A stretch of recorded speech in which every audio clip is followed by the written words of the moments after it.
Bonjour, je m'appelle Claude Fournier, je suis né le 3 décembre 1956 à 9h02 du matin, mon signe Sagittaire. Et je suis né Paris 12e, pour la petite histoire, toute la famille est bretonne et je suis le seul à être né à Paris pour des raisons de train, je crois.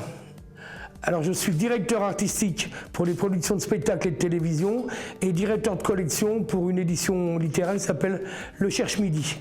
J'ai démarré ma carrière de découvreur de talent en mettant la main au collet, je ne sais pas si on dit la main au collet, en tout cas en donnant un coup de main à Pierre Palmade. J'ai lancé la carrière de Pierre Palmade, de Didier Gustin, de Jean-Marie Bigard, de Gérald Dahan, puis tellement d'autres dans le spectacle. Et je produisais une émission qui marchait très fort à 1h du matin qui s'appelait Les Coups d'humour. Et puis j'ai produit une trentaine de DVD, autant de disques, etc., etc. La définition de mon signe astrologique, j'ai lu, on m'a offert il y a une trentaine d'années un livre sur le Sagittaire et de 300 pages. J'en ai retenu que je ressemblais au singe dans le signe chinois et qu'il paraît que je suis volontaire, séducteur, enfin je peux être le mieux et le pire à la fois. Si on me posait la question si j'ai des affinités avec certains signes, oui. Alors il y a les bons signes, la Vierge. Alors la Vierge, quand c'est Claude Fournier qui parle de la Vierge, c'est un petit peu spécial. Je ne l'ai pas vue, mais j'ai travaillé avec Gérard Louvain pendant 11 ans et on s'est entendu du feu d'enfer et formidablement bien. Et je crois qu'il pouvait commencer une phrase et moi la finir et vice versa. J'ai eu énormément de mal avec tous les Gémeaux que j'ai rencontrés. Et d'ailleurs j'ai mal, voilà. Et puis je suis assez méfiant des Scorpions. C'est vrai que je ne peux pas m'empêcher de lire mon horoscope. Dès qu'il y a un journal, d'ailleurs tous les matins je suis abonné à un quotidien, et tous les matins je ne commence pas par les titres de la première page, mais par la dernière, où il y a la météo et l'horoscope. Je lis mon horoscope et l'horoscope des gens que j'aime. Et c'est indispensable. Et alors ce qui est assez surprenant, c'est que si je rechoppe des journaux dans la journée, par exemple des gratuits dans le métro ou dans le RER, etc., je relis aussi les horoscopes dans ces journaux et je dois dire que c'est rarement la même chose dans ces horoscopes. Le premier du matin, ça peut intervenir dans mon rythme de joie ou de tristesse de la journée. Je suis superstitieux. Même si je dis c'est des conneries, je suis quand même superstitieux. C'est vrai que quand je passe sous un échafaudage, en réalité je passe pas dessous puisque je vais sur le trottoir en face et je le contourne. Le chiffre 13, surtout si c'est un vendredi 13, je fais très attention à tout, plus qu'un autre jour. Donc ça doit être de la superstition. Les manies, les rituels, je crois que dans ma vie j'en ai eu plusieurs, mais qui ont évolué avec le temps.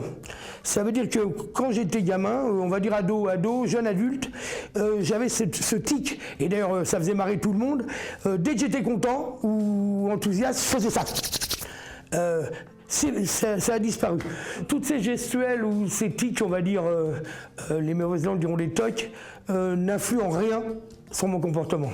La partie rêve de ma vie, elle est formidable, parce que très souvent, et ça m'est arrivé des centaines de fois, je vais me coucher avec un gros problème à régler et je me réveille, il est réglé, parce que dans la nuit, dans les rêves, j'ai réglé le problème et la solution est arrivée. Et ça m'a sauvé la mise combien de fois?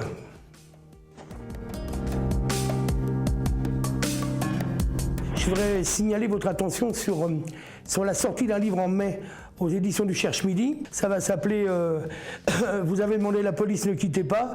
C'est les vannes qu'ont recensé un policier au 17, puisqu'il travaille au standard du 17.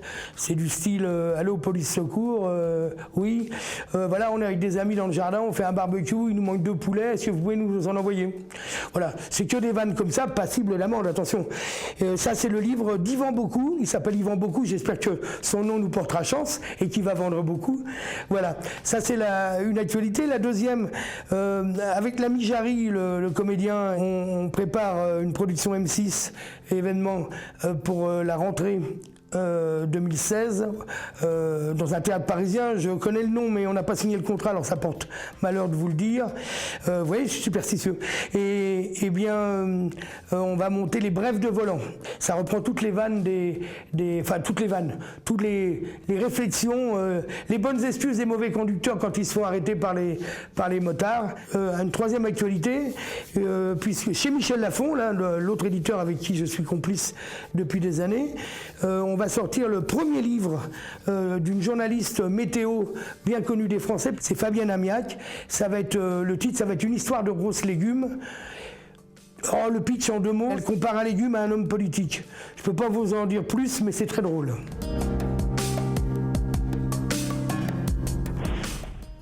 Bah, si je devais conclure, parler de philosophie de vie,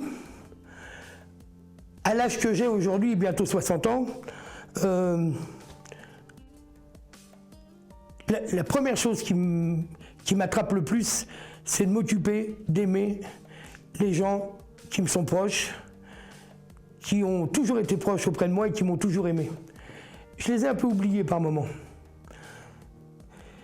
Ensuite, le boulot, qui était ma raison de vivre pendant des dizaines d'années, j'ai bien dit des dizaines d'années, puisque j'ai commencé à travailler à 16 ans, eh bien, c'est secondaire. D'abord la vie, le boulot ensuite. Mais il faut dire qu'à quelques mois de la retraite, on peut avoir cette philosophie-là aussi.